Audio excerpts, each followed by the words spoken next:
Olá a todas, todes e todos. Eu sou Jânia Rodrigues, eu sou doutoranda em História, Teoria e Crítica de Arte na Universidade, no programa de pós-graduação em Artes Visuais da Universidade Federal do Rio Grande do Sul. Eu estudo as manifestações do sublime na arte contemporânea, que é um desdobramento da minha pesquisa de mestrado, onde eu estudei a possibilidade de uma iconografia e iconologia do sublime, né, no período romântico, a partir das obras do Caspar David Friedrich, né, embasada nas teorias estéticas, né, sobre o sublime. E trago aqui, então, a arte imersiva e suas capacidades ao sublime, que é um texto que está compondo o primeiro capítulo, né, da minha tese, que ao estudar a arte contemporânea, eu identifiquei que a arte contemporânea ela estimula o uso dos sentidos mais do que qualquer outro período, né, da história da arte e que mais estimula, né, então, as sensações estéticas, sendo que as sensações estéticas se dão a partir dos sentidos. E, especialmente nesse contexto, a partir da arte imersiva, né? Então, as palavras-chave que eu utilizei é sublime, e arte contemporânea, imersão e arte imersiva. Esses são os elementos que eu abordo no meu artigo.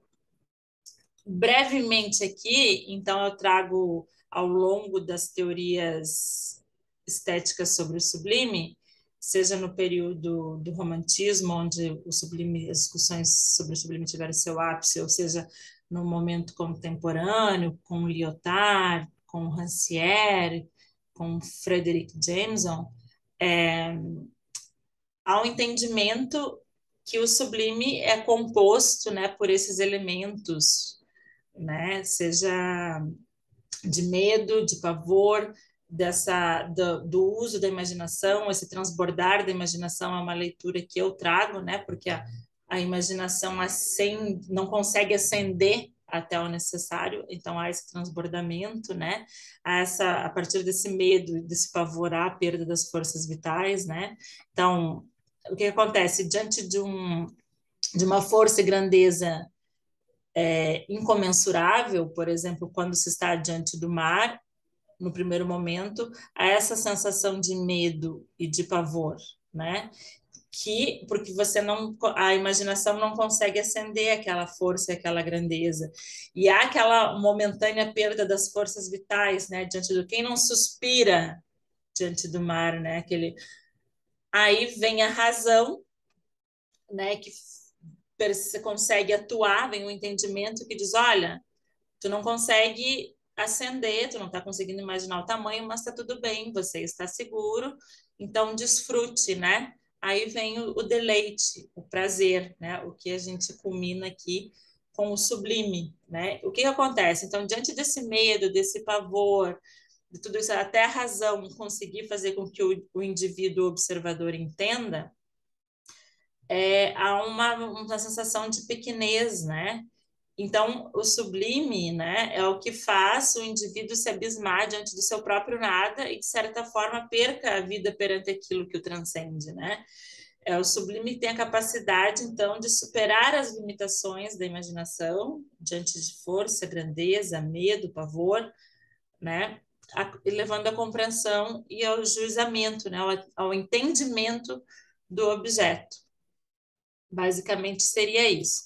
Mas eu também quero chamar, antes de falar sobre a potencialidade da arte imersiva, eu quero chamar a atenção aqui que a arte imersiva que privilegia nessa visão esses 360 graus, né, enquanto obra, ela não é algo novo. Ela, como chama atenção aqui Oliver Grau, nesse livro, né, Arte Virtual da Ilusão e Imersão, ele coloca que isso já é visto desde o final lá do período da República Romana, com a arte de Pompeia, né, onde as paredes estavam tomadas, né, por, enfim, por representações, por pinturas, isso já era uma tentativa de preencher toda a visão, né, do sujeito observador e provocar essa sensação de imersão. Então, não é algo novo. Outra questão também que a arte imersiva, a arte contemporânea como um todo, ela já privilegia todos os sentidos, né? Tipo, ela consegue provocar todos os sentidos. Mas a arte imersiva, ela tem uma potência maior a essas provocações, né? No momento em que o indivíduo observador ele não só observa, mas ele passa, além de entrar na obra, ele passa também, de certa forma, a compor a obra, né? Então, isso causa estímulo a todos os sentidos, né? Meio como se houvesse posto essas provocações no superlativo. E é nesse contexto, então, que ao ter os sentidos provocados, o sujeito pode meio que ter essa perda da consciência, causa esse conflito, né, entre a imaginação, que fica imaginando o que está acontecendo, tentando entender, e a razão que está tentando atuar para dizer que está tudo bem. Né? Então, isso é uma característica da arte imersiva que dialoga, então, com o sublime, né? E que, ao colocar o indivíduo nesses 360 graus, o sujeito está tomado assim pelo tato, né? Porque ele está dentro da obra, mesmo que ele não sinta toque, não sinta nada, mas ele está imerso, né? Então é outro sentido estimulado, né? Mas para exemplificar melhor aqui o que eu estou querendo dizer, eu trago como exemplo aqui uma obra que estava na exposição Naturezas Imersivas no Farol Santander no primeiro semestre de 2021, que é a instalação Água, que foi criada para essa exposição Naturezas Imersivas pelas artistas Raquel Kogan e Regiane Cantoni. Água 2021 é o nome da obra, né? Que tem todos esses elementos que eu estou abordando no texto, né? Essa é a obra, ela estava disposta, então, numa, numa parede de mais de 4 metros de extensão, né? Com altura de cerca de 2,5 metros. Ela é baseada com a projeção de luz, né?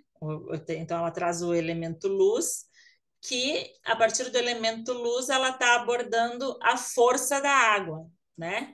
Então, ao a gente caminhar para observar a obra, você caminha nela, uma vez que as luzes estão refletidas não apenas na parede, mas também no piso, né? Então, a gente caminha sobre esse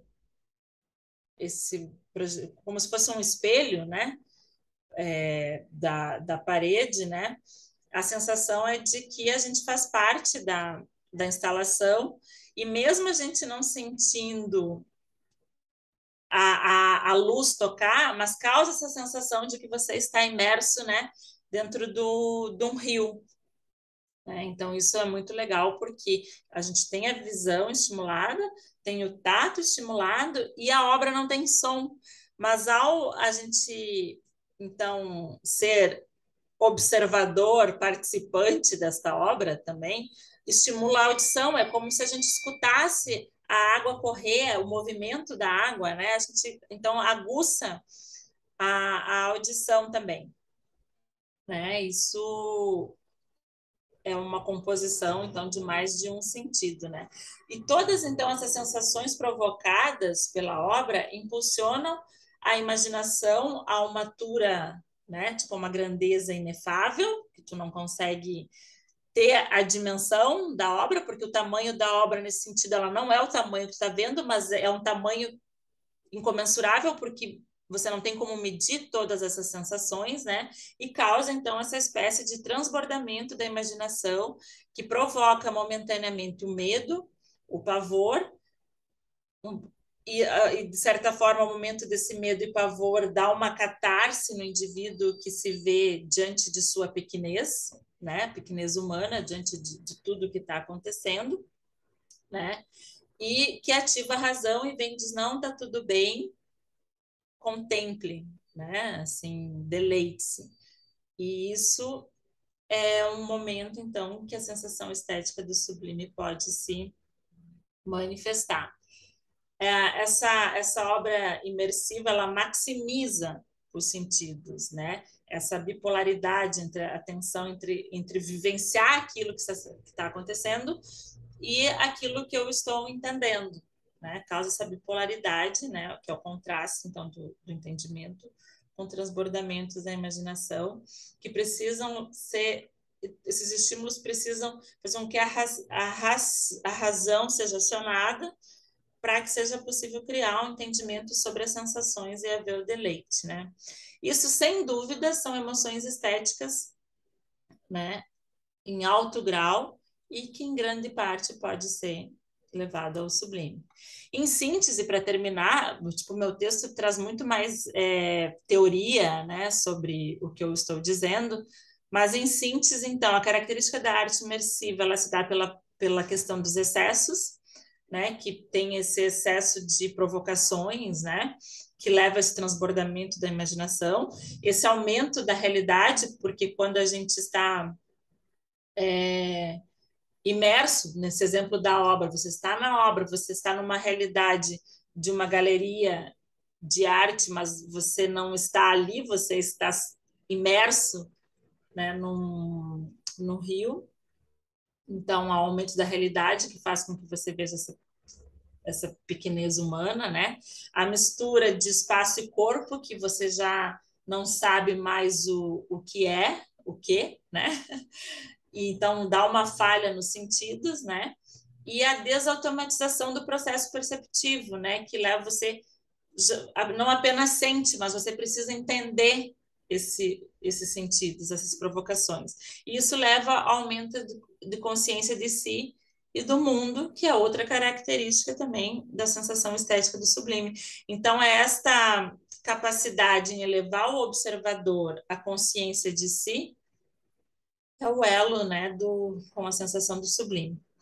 Brevemente, era isso que eu queria partilhar aqui com vocês. Convido a todos a ler o artigo completo nos anais do encontro, né, que traz elementos, e estou disponível agora para a gente conversar sobre. É isso, muito obrigada e seguimos agora dialogando.